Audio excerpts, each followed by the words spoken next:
Former Prime Minister Kevin Rudd was at the height of power when he pledged to make Australia the most Asian literate nation of the Western world by the year 2020.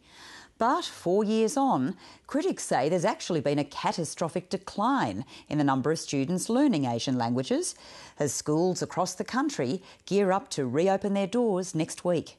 Deborah Cornwall reports.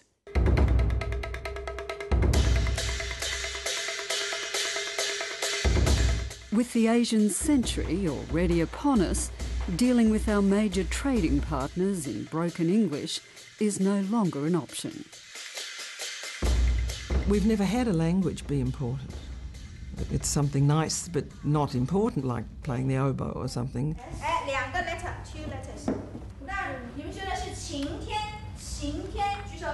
I call it the English-speaking conceit. Expecting to be able to rely on English in any meaningful or serious negotiation with an Asian counterpart is like agreeing to play poker with someone who has a mirror on the ceiling and can see your cards.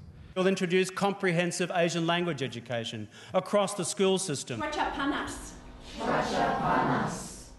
It was the grand vision of our Mandarin-speaking former Prime Minister that 1 in every 6 Australians would be fluent in an Asian language by the year 2020. It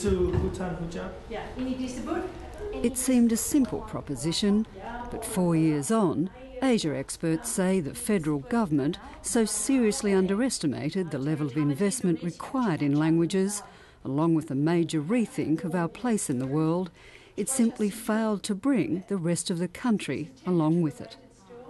In fact, the number of children now studying Asian languages has dropped so alarmingly in recent years to just 5.4%. There are now more students studying Latin than Chinese. It seems to me that the whole being bilingual is an issue for Australia that we haven't had to face before, because anybody who's ever been really important to us spoke English already.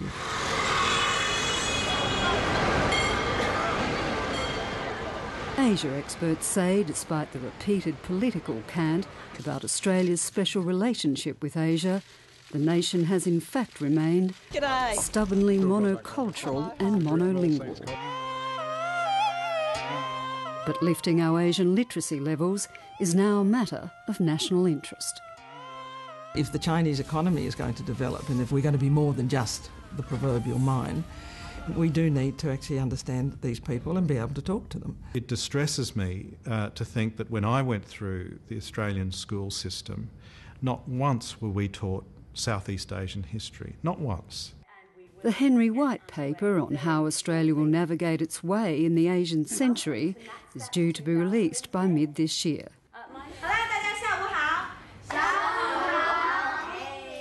Asian language teaching will be a crucial part of its brief, in particular the failure of education departments to stream Chinese classes, which in the past few years have been virtually taken over by a surge in native Chinese speakers, making it impossible for students from non-Chinese backgrounds to compete. That's exactly the situation in Chinese. It's crazy in an ordinary sense. Why would you send kids who've already got such advanced Chinese back to work with kids who have been learning Chinese mostly since year 7?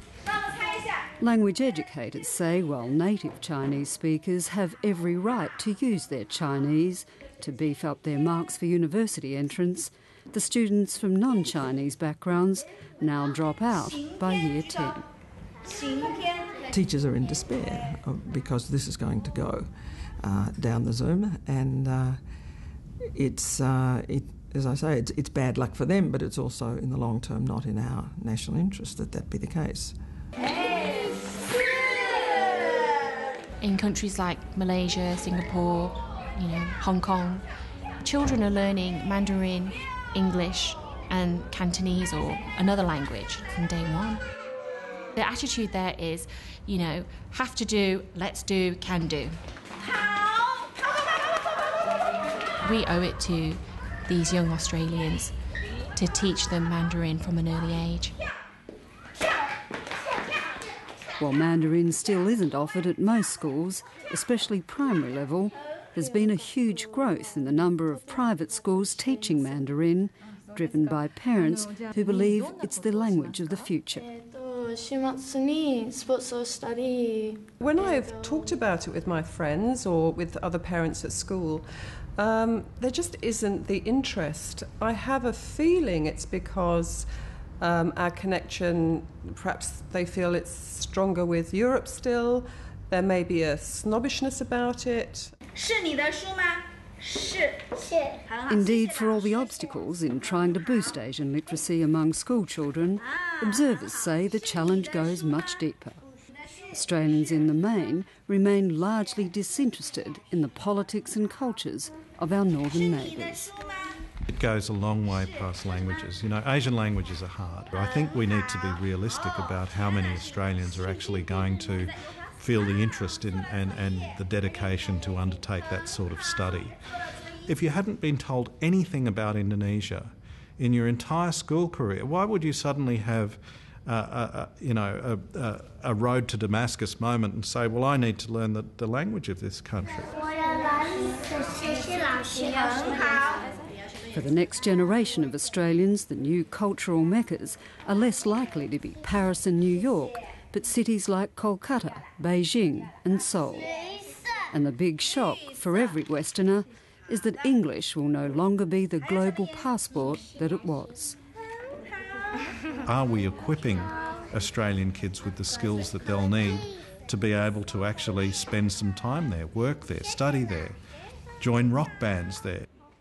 Or are we going to continue giving them the same diet of education so that ultimately they will just pass through these centres like kids at a candy store window, but being unable to really participate in the cultural and intellectual life of these places?